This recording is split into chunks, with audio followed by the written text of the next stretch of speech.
Coba saya cek di chat ya.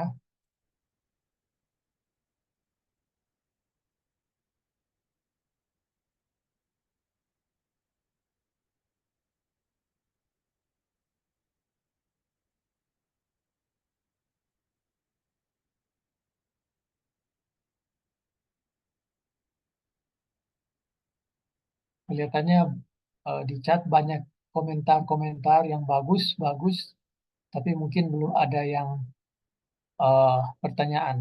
Atau ada yang kelewatan. Kalau ada yang saya tidak sempat lihat, boleh mungkin sampaikan.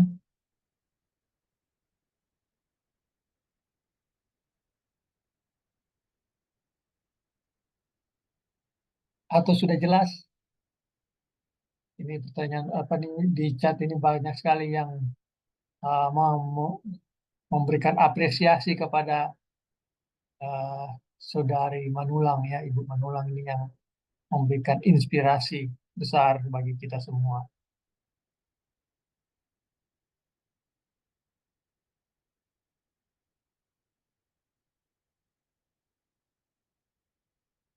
Belum ada pertanyaan kelihatan.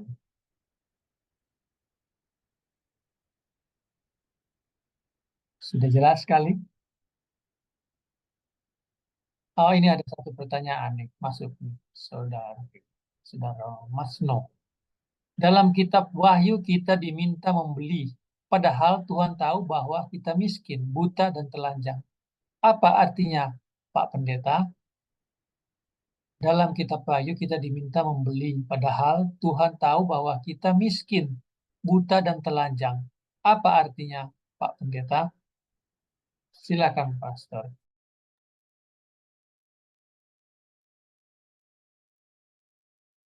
Baik, terima kasih ini Pak siapa Wasno ya, Wasno. Jadi ada simbol-simbol dalam buku Wahyu yang perlu kita mengerti. Kalau dibilang kita perlu membeli, itu adalah apa? Kita punya usaha, kita bergerak sendiri, tidak ada bantuan orang lain. Itu yang dibilang apa? Kita membeli daripada Yesus, ya, emas yang murni, tabiat, karakter, kebenaran itu. Jadi bukan cuma diam-diam saja. Jadi ada usaha pribadi kita sendiri di dalam memohon, meminta untuk menjalankan kebenaran Kristus itu. Ya. Jadi itu dibilang itu simbol dari membeli. Artinya ada apa? Ada sesuatu yang kita miliki, kita keluarkan, berkorban. Dalam hal ini adalah apa? Kita punya niat, kita punya hati dan pikiran untuk benar-benar kita apa? Berikan kepada Kristus, kebenaran Kristus itu supaya itulah yang menjadi milik kita. Artinya barteran dalam tanda kutip. Nah, jadi itu ada istilah-istilah itu bukan uh, secara apa? Secara kalimat yang sebenarnya artinya. Itu simbol. Jadi kalau bicara kitab Wahyu itu simbol-simbol semua. Nggak ada yang menyatakan dengan sebenarnya ya. Mungkin ada satu dua tetapi umumnya itu 90-an ke atas persen itu adalah simbol. Ya. Ya, mungkin itu saja ya. Makasih.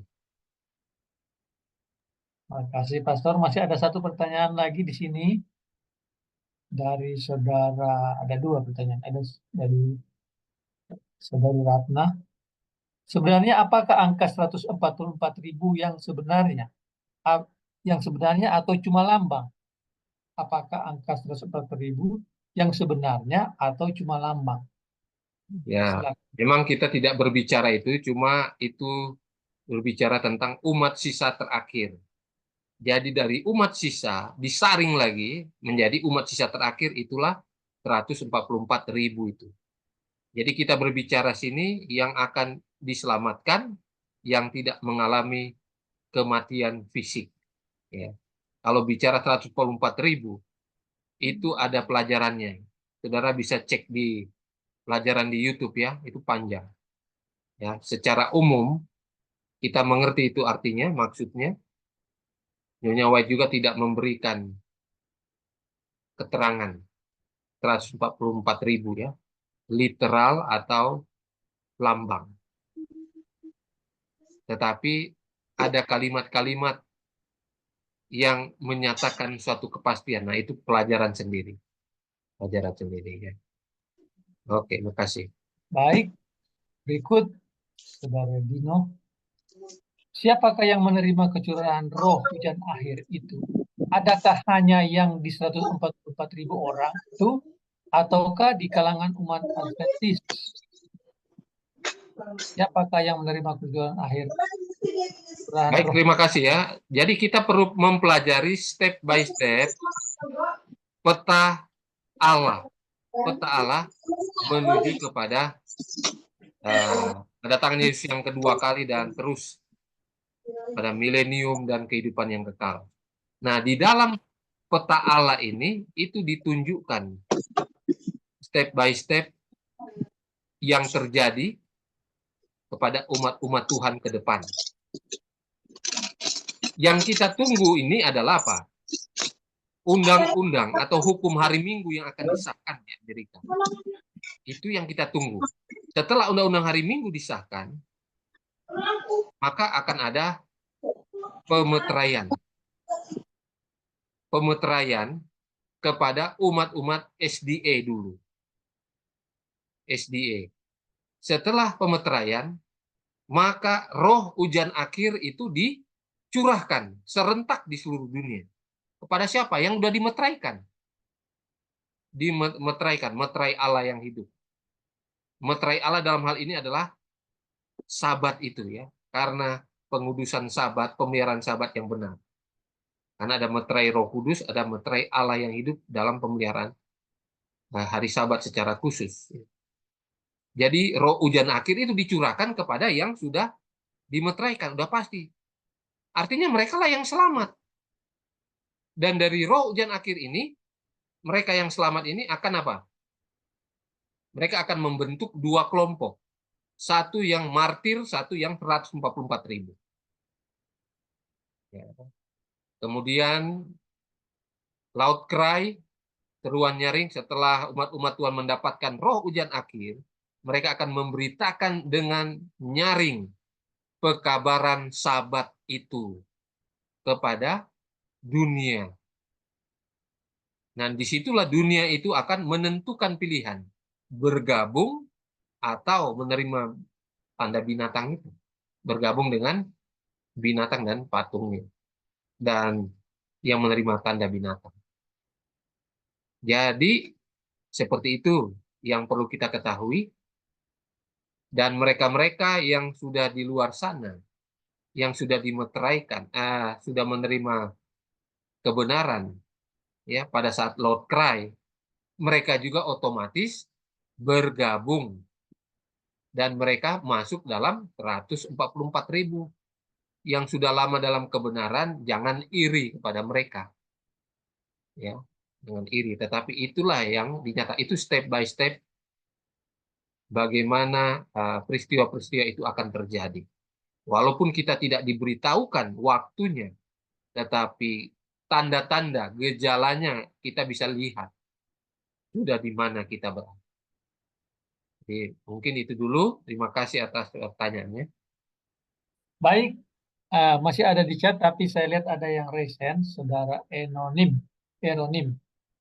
Silakan buka kamera kalau bisa, terus bertanya. Selamat malam, selamat sahabat semua. Selamat malam, sahabat-sahabat. Pastor Tilar, saya ingin bertanya.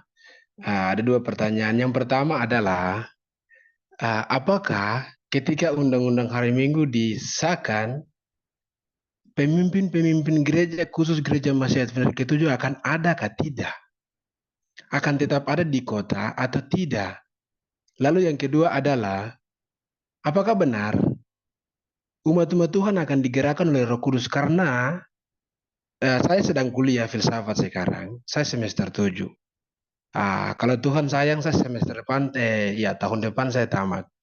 dia berikan seminar bahwa umat-umat Tuhan akan digerakkan oleh Roh Kudus untuk keluar tinggalkan kota. Apakah ini benar atau tidak? Coba mungkin Pastor Tilar bisa respon atau bisa memberikan tanggapan tentang saya punya dua pertanyaan ini. Terima kasih. Baik, terima kasih Saudara Eronim. Ya. Yang pertama itu adalah pada saat Undang-Undang Hari Minggu itu disahkan, apakah kita punya pimpinan-pimpinan atau anggota-anggota Advent yang lain yang ada di kota, mereka tetap di sana atau tidak, atau akan lari keluar dan lain sebagainya, atau jangan-jangan mereka bergabung ya dengan pihak musuh juga ya, kita nggak tahu kan. Tetapi yang jelas, kutipan nubuat mengatakan demikian. Pada saat kedatangan Yesus yang kedua kali,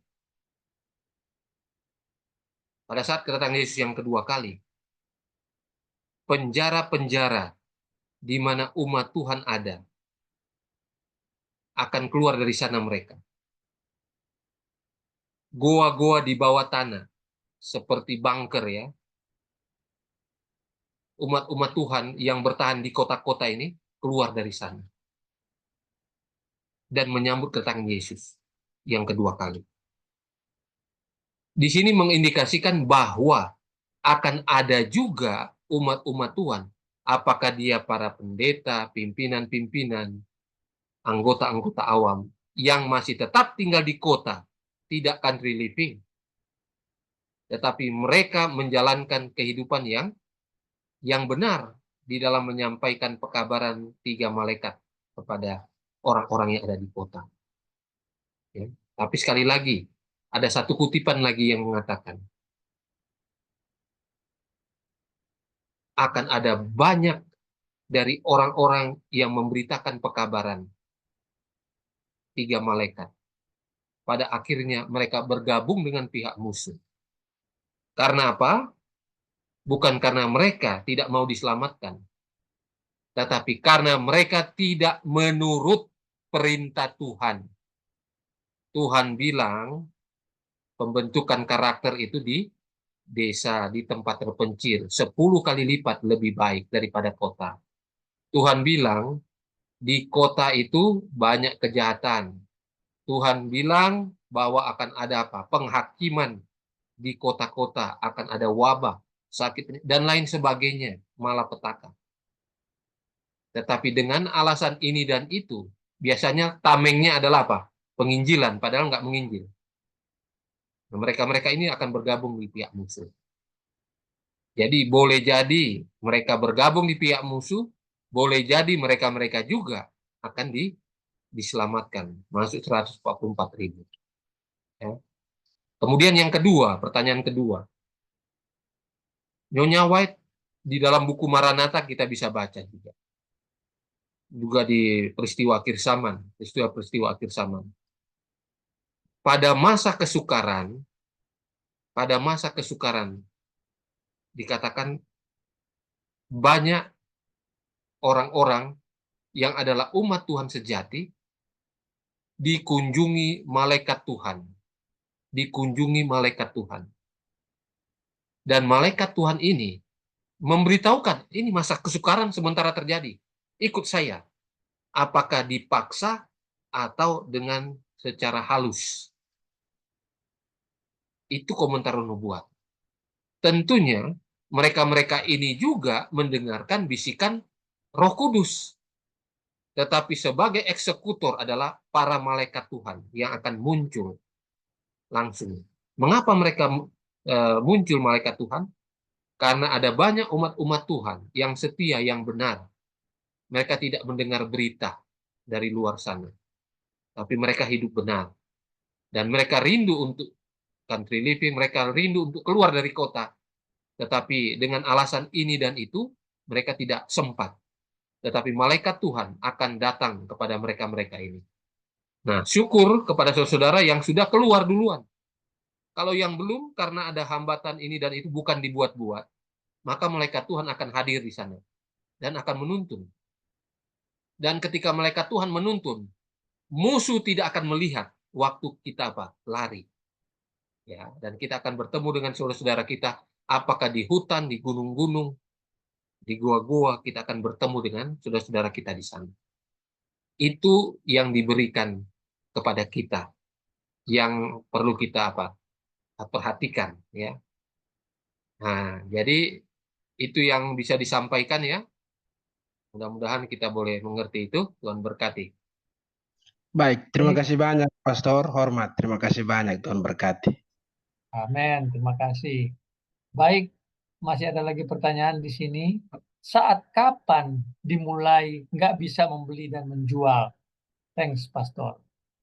Saat kapan tidak bisa membeli dan menjual? Oke, ini pelajarannya sudah lewat, ya, tapi eh, dari beberapa hal yang kita sudah dapatkan, kita simpulkan. Ketika masalah keuangan global itu sudah menyatu, ya, sudah menyatu di seluruh dunia, atau walaupun belum menyatu, tetapi setiap negara di dunia ini dia sudah link ke pusat untuk digital, untuk keuangan digital, maka akan dituntun kita semua di setiap negara di dunia untuk mengikuti mereka. Salah satunya adalah pada puncaknya kita harus mengikuti penyembahan atau ibadah pada hari Sabat palsu. Yang tidak mengikuti tidak boleh berjual beli. Ya, artinya menggunakan uang untuk jual beli. Kita tidak bisa belanja lagi. Dan pada ujung-ujungnya nanti bukan cuma digital, bahkan barter juga nanti juga Kira tidak bisa. Ya, karena kaki tangan puasa-puasa kegelapan ini sampai di desa-desa. Bahkan dia akan kejar ke hutan-hutan, bukan berdiam diri. Jadi kita pada saatnya juga, walaupun kita akan bisa barteran, pada saatnya juga kita tidak bisa barter dan akan lari. Siapa yang diandalkan? Tuhan saja yang diandalkan. Disitulah malaikat Tuhan yang akan memberi kita makanan. Jadi kutipan Roh Nubuat sangat jelas bahwa kita akan tinggalkan rumah kita, kebun kita, di mana kita sudah bertahun-tahun bercocok tanam menghasilkan. Kita akan tinggalkan. Dan malaikat Tuhan yang akan memberi kita makan langsung. Jadi tapi malaikat Tuhan tidak memberikan makan daging, ikan tidak ada lagi. Saudara-saudara yang tidak biasa makan makanan yang tidak ada mata, yang tidak ada ekor, saudara akan tersiksa nanti. Oleh karena itu belajar lalap-lalapan, rebus-rebusan, atau yang mentah yang bisa makan. Karena malaikat Tuhan akan kasih itu. Ya. Jadi malaikat Tuhan akan kasih makan apa? Dia kasih ubi, dia kasih sayur kepada kita. Dia tidak kasih ikan. Kalau saudara tidak biasa, bagaimana mau Mau terus, ya. Artinya hanya orang-orang yang mengikuti perintah Tuhan yang akan terjamin hidupnya. Jadi yang ikut-ikutan akan lewat juga, kalah juga. Jadi hati-hati, ya. Oke, terima kasih pertanyaannya. Baik, makasih. Bertobatlah yang masih makan-makan ada ekornya dan ada matanya. Termasuk saya harus bertobat di situ. Baik, makasih Pastor. Nah, ini ada pertanyaan juga yang bagus kali ini dari Saudari Enti. Secara organisasi, GMAHK adalah biji mata Tuhan yang akan tetap terpelihara hingga kedatangannya yang kedua kali. Namun, hal keselamatan adalah hal pribadi, bukan secara organisasi. Amin. Pertanyaannya, bagaimana kita sebagai anggota GMAHK menyikapi ketika ada kebijakan dan situasi yang justru menghambat atau kontra keselamatan itu sendiri? Bagaimana kita sebagai anggota GMAHK menyikapi ketika ada kebijakan dan situasi yang justru menghambat atau kontra keselamatan itu sendiri? Silakan, Pastor. Baik, terima kasih. Kalau saudara dan saya dengan tekun mempelajari firman Tuhan, Alkitab dan juga tulisan Roh Nubuat, maka saudara akan mendapatkan pencerahan yang lebih baik dan lebih baik lagi dari waktu ke waktu. Salah satunya, dalam kutipan Roh Nubuat mengatakan, ketika pemerintah atau organisasi gereja, pimpinan-pimpinan mereka tetap berjalan di rel sesuai dengan hukum Tuhan, sesuai dengan Alkitab dan juga firman Roh Nubuat, kita perlu ikuti itu. Kita hormati, kita membantu supaya bisa dijalankan. Tetapi ketika itu bertentangan dengan Alkitab dan tulisan Roh Nubuat, siapapun dia sebagai pemimpin, kita harus lebih taat kepada perintah Tuhan, hukum Tuhan, firman Tuhan, daripada kata-kata pimpinan-pimpinan kita yang tidak sesuai dengan firman Tuhan atau menyimpang. Harus berani. Itu yang dikatakan. Artinya apa? Keselamatan itu pribadi-pribadi. Gereja tidak menyelamatkan, organisasi tidak menyelamatkan, keluarga tidak menyelamatkan, suami tidak diselamatkan istri tidak diselamatkan suami, atau anak-anak tidak diselamatkan orang tua. Keselamatan pribadi-pribadi kita. Oleh karena itu, kita selalu merujuk kepada demikian firman Tuhan. Jika firman Tuhan itu dijalankan oleh organisasi dengan benar, kita ikuti. Tetapi ketika menyimpang, maka kita harus berani mengatakan, oh maaf, saya tidak mau mengikuti. Lebih baik apa? Firman Tuhan katakan, lebih baik saya mengikuti firman Tuhan, tapi kalian aniaya, kalian hukum saya. Daripada saya harus mengingkari iman saya kepada Kristus. Dan resikonya ada kalau begitu ya. Sebagaimana sejarah terulang, mulai dari zaman bangsa Israel dulu, atau waktu zamannya Sister White, pokoknya yang sudah lalu itu akan terulang kembali kepada saudara dan saya yang hidup sekarang-sekarang ini. Jadi itu yang bisa diberikan komentarnya pada saudara yang bertanya tadi. Terima kasih.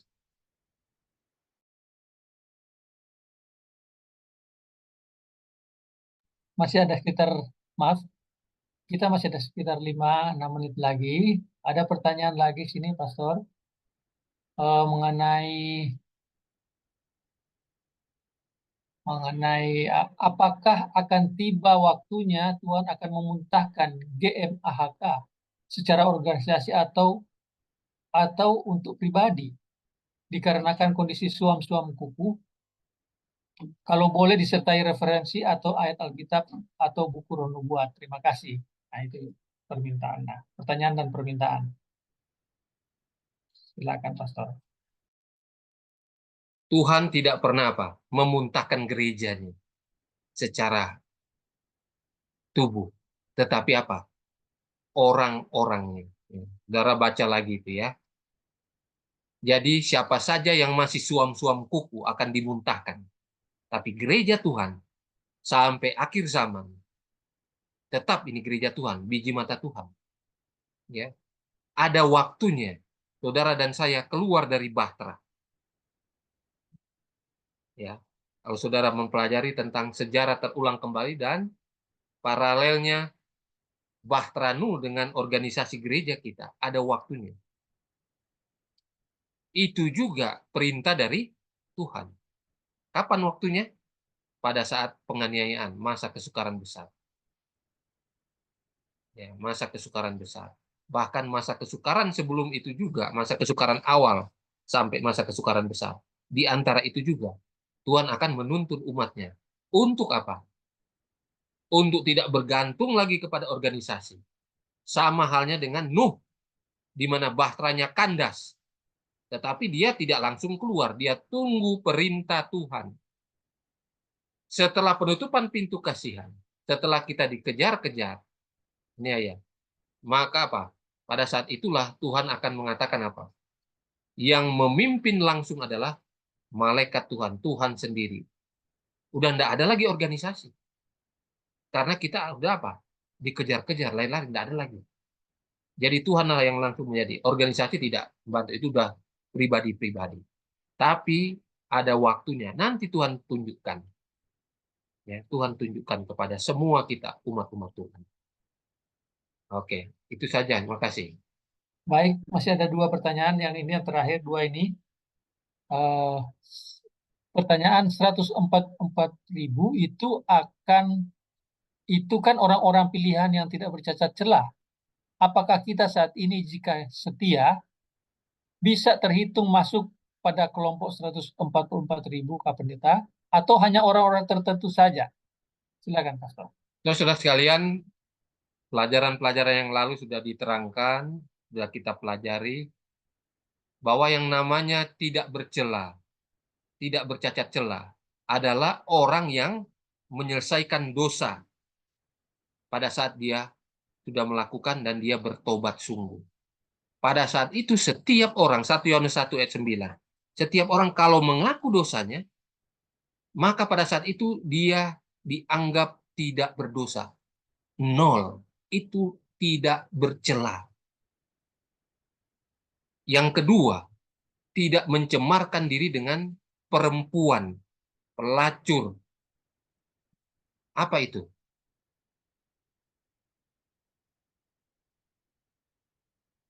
Jadi orang-orang yang apa?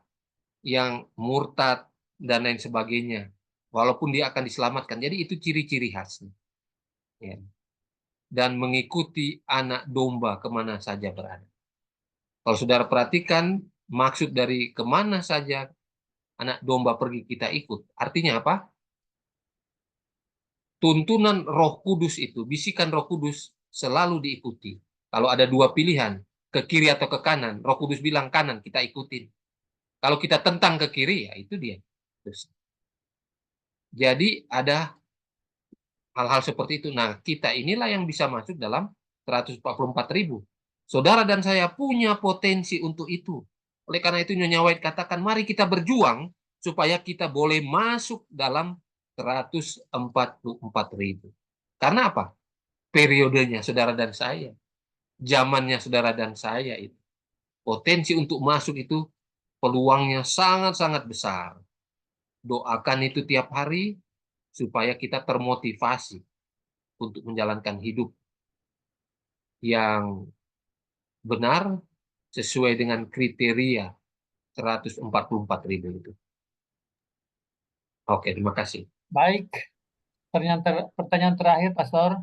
Saat kapankah perpuluhan kita tidak dikasih, sementara kita counter living, makan hasilnya kah?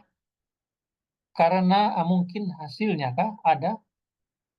Saya nggak ngerti dia punya. Sementara kita counter living, hasilnya tentunya kita sangat berterima kasih atas kebaikan dari Tuhan melalui Pastor Tilaar dan juga kesaksian-kesaksian serta pertanyaan-pertanyaan yang memberikan pencerahan pada kita, lebih mengerti akan rencana Tuhan bagi masing-masing kita. Terima kasih Pastor Tilaar yang sudah memberikan akan seminar pada malam hari ini, dan juga Ibu Manulang ya. Terima kasih banyak atas kesaksian yang luar biasa. Tibalah kita pada penghujung acara pada malam hari ini. Waktu yang sudah membatasi kita, tentunya kita masih rindu, tapi semoga di saat mendatang kita masih diberikan kesempatan lagi. Oleh sebab itu, pada saat ini saya berikan kesempatan pada Pastor Tilahar untuk memberikan closing statement dan langsung dengan doa tutup. Silakan, Pastor. Saudara-saudara sekalian, keselamatan itu adalah pilihan. Tidak ada yang bisa dan memiliki kekuatan, kuasa untuk membawa kita untuk diselamatkan, kecuali di dalam Yesus. Dan itu anugerah. Pilihan, tapi sekaligus anugerah dari Tuhan. Oleh karena itu, jangan melihat kiri kanan. Di dalam menjalankan kehidupan kita, lihatlah Yesus itu. Lihat Kristus, pandang Kristus. Ikuti firman-Nya.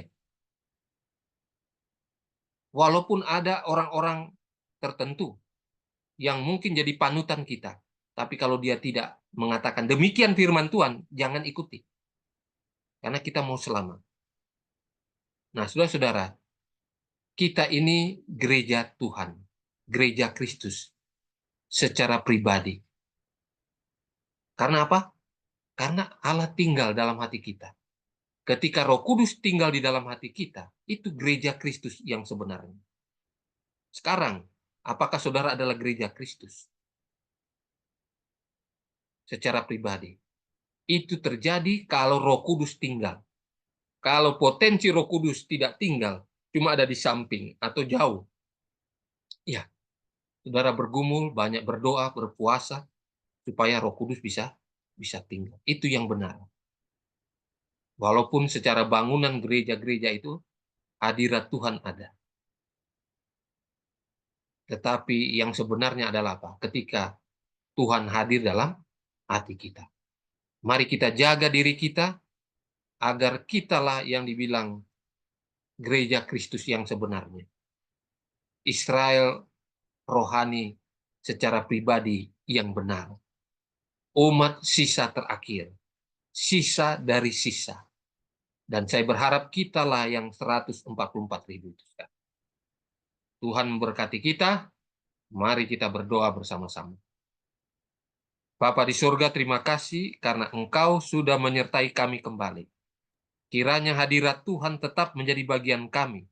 Roh Kudus Tuhan boleh memeteraikan pekabaran pada malam hari ini. Amin. Kiranya kami boleh bertobat sungguh.